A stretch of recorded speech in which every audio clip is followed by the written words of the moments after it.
O Carreira de Cota.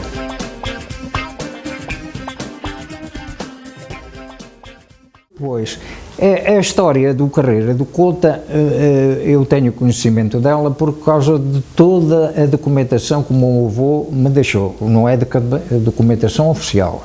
Ele escrevia também muito e então escreveu várias histórias de que passou como secretário da Câmara. E essa do Carreira de Cota, que era um indivíduo muito malandrinho, que passava a vida aqui a roubar toda a gente, que era aqui de Cota, de Nogueira de Cota, cuja freguesia tem mais que um lugar. A capital da freguesia de Cota é Sanguinhedo, mas tinha Nogueira, de onde ela tinha familiares. E o meu avô deixou-me toda essa papelada, além do Carreira de Cota, deixou-me outras informações. E eu compilei toda aquela parte escrita e editei aquele opúsculozinho que é o célebre Carreira de Cota. Célebre por um malandro que era.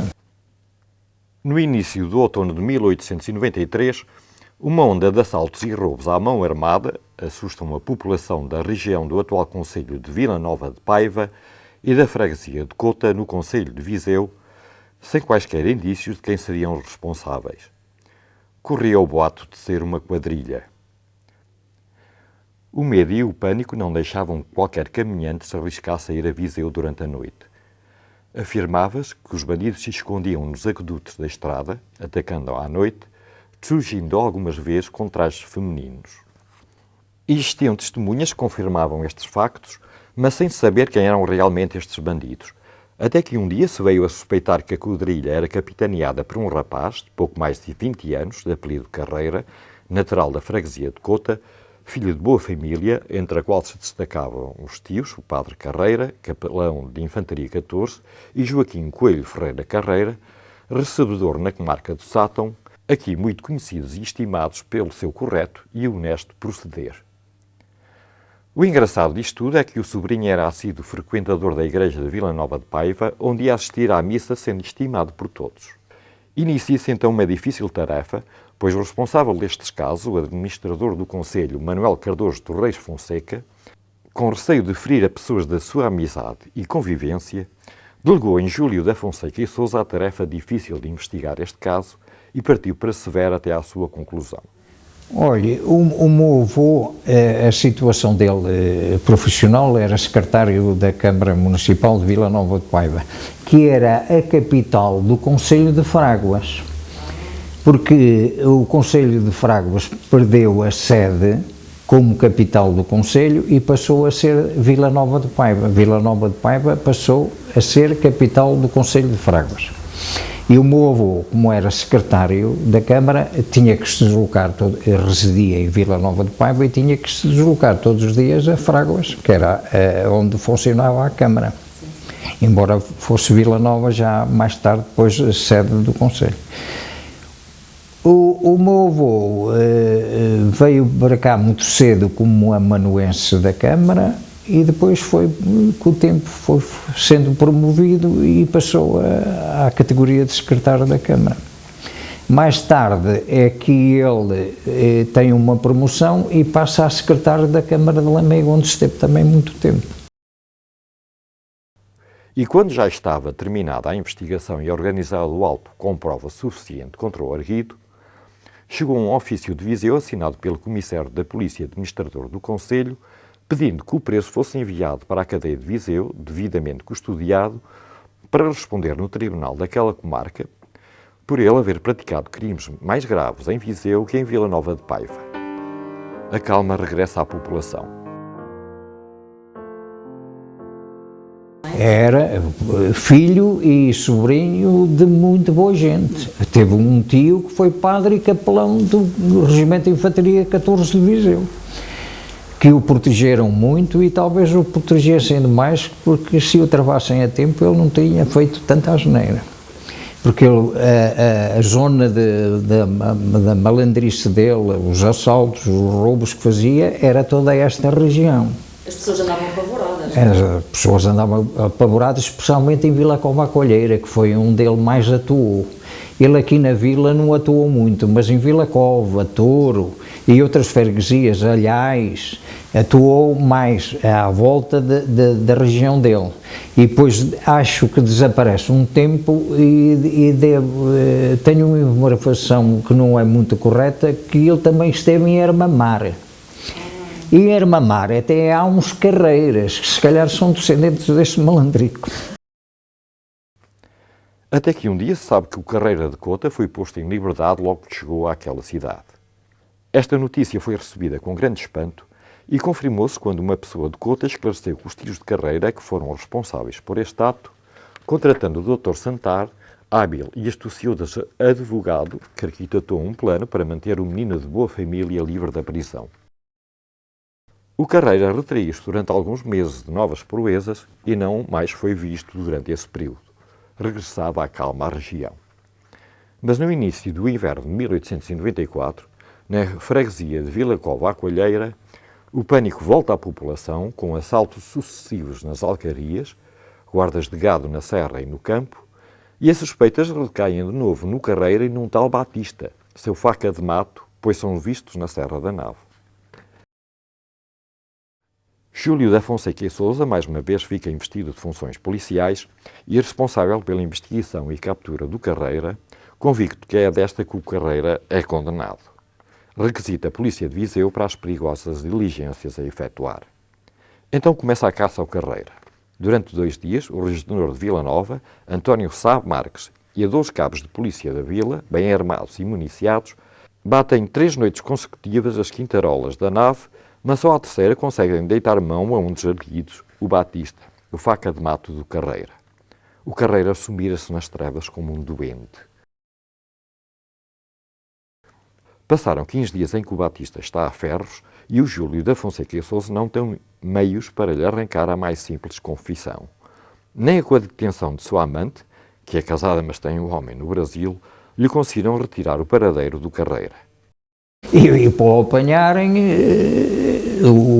na história diz que foi por muitas tentativas, porque ainda ele teve a sorte dos tios que teve, que na primeira vez que foi preso foi solto porque os tios lá o acudiram. Mas mais tarde já não o podia, porque ele fez tantas e tantas que tinha que ir preso. No inverno seguinte, a igreja de Vila Cova é saqueada e desflorada uma menor numa quintarola da Serra da Nave pelo célebre Carreira, que obriga uma familiar da vítima a estar presente para alumiar com a candeia o degradante sacrifício. A população estava apavorada e todos tinham algo a dizer sobre o paradeiro de Carreira. Muitos diziam que eles se evadiram para longe, mas Júlio da Fonseca e Sousa tinha a certeza de que estaria por perto, pois o Carreira adorava a sua terra. Foi então divulgado o alerta de que mal surgisse o mínimo indício do seu paradeiro, ele fosse logo informado. Porque ele também esteve muito tempo nos Alhais.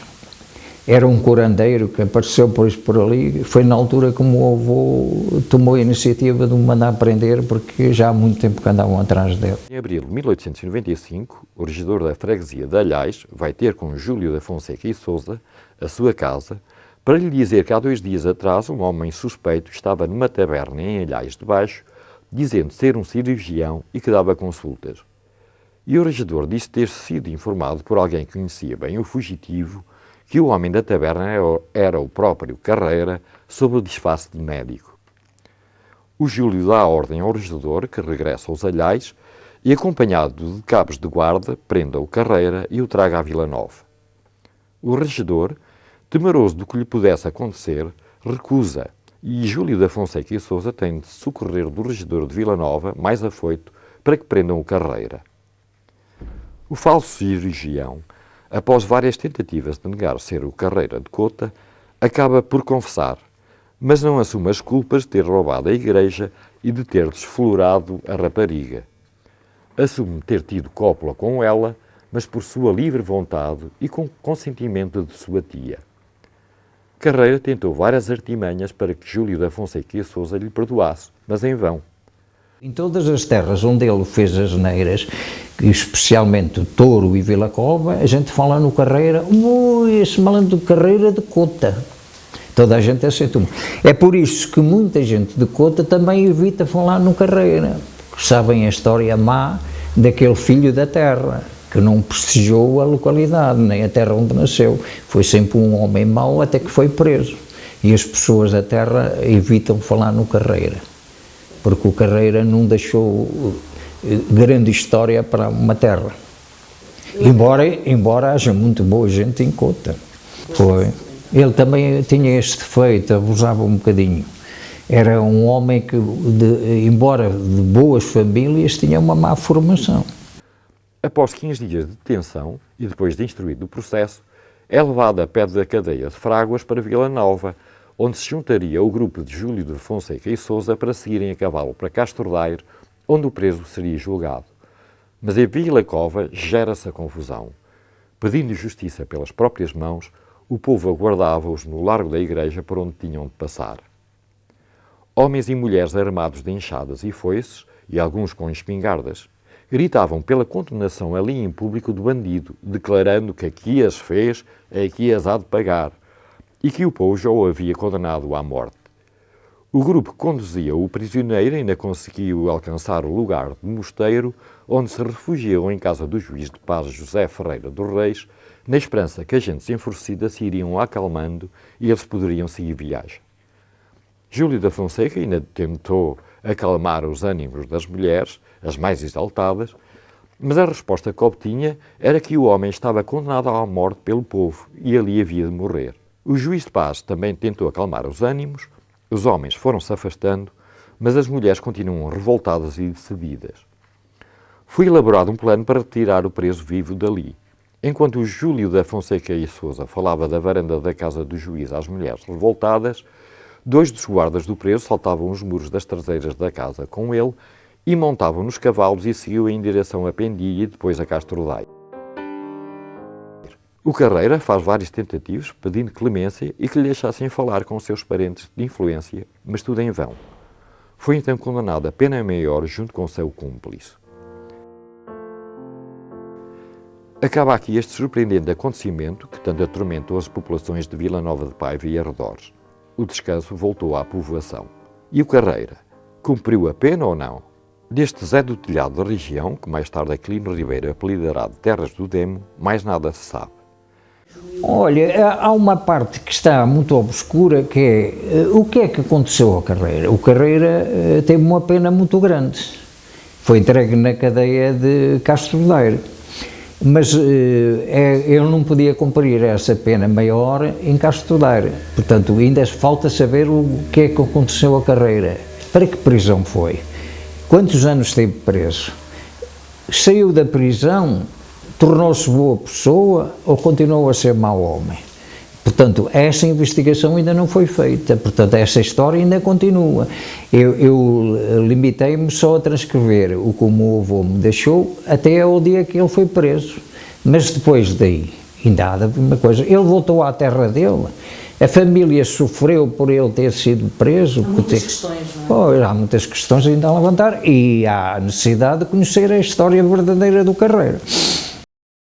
Não fosse Júlio da Fonseca e Sousa ter deixado escrito o seu testemunho e o seu neto, Júlio Rocha e Sousa, tê-lo publicado num opúsculo, mais de 100 anos depois, e nada hoje se saberia desta história, porque a população que a ouviu não a quer contar. Portanto, eu depois peguei na parte escrita que o meu avô deixou e comecei a compilar aquele trabalhinho que eu ofereci, não só à minha família, mas ofereci centenas de cadernos às pessoas das terras onde o Carreira se portou mais mal. Dei muito caderno ali em Vila Cova à Colheira, porque todos estavam interessados em saber a história do Carreira, embora não fosse uma história completa, e ao Touro. E, aliás, também distribuí estes cadernos culturais, que eu chamo de pequenos cadernos culturais, da história do nosso concelho, que faz parte também a boa e a má história, e distribuí para essas pessoas, para terem conhecimento do que foi o Carreira de Cota. E até em Cota também dei alguns, mas aí não resultou muito, porque as pessoas... não gostava muito de que se avivasse a história. E a família dele, que ele tem várias pessoas de família, também dei um caderno para conhecer e também não ficaram muito satisfeitas, mas eu não tenho culpa nenhuma, é a história real que o meu avô deixou escrita para eu publicar. Olha, eu acho muito interessante pela seguinte razão: as pessoas vão perdendo a memória do passado. E para que não esqueça o passado, o bom e o mau, claro, neste caso até o mau, mas o bom porque é verdade e a história está contada, as pessoas que são referenciadas existiram, são os nomes próprios. Eu acho que é muito interessante vocês estarem a fazer este trabalho para ficar em memória do que se passou, porque a história é boa quando é boa e é má quando é má, portanto conta-se toda a história. Nós na história de Portugal também tivemos muitos casos muito esquisitos que também têm que ser contados. E a história regional aviva-se com a informação que vocês vão dar. As pessoas vão procurando e vai-se tomar conhecimento ainda de mais outras histórias ligadas a este Carreira, porque o Carreira, no caderno que eu publiquei, é uma ligeira história do Carreira, porque quanto mais teria feito este Carreira? Isto também tem interesse um dia a saber.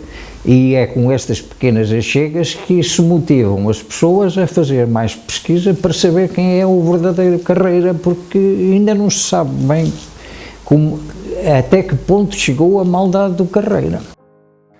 Nunca foi, nem será, motivo de orgulho uma ovelha negra na nossa povoação.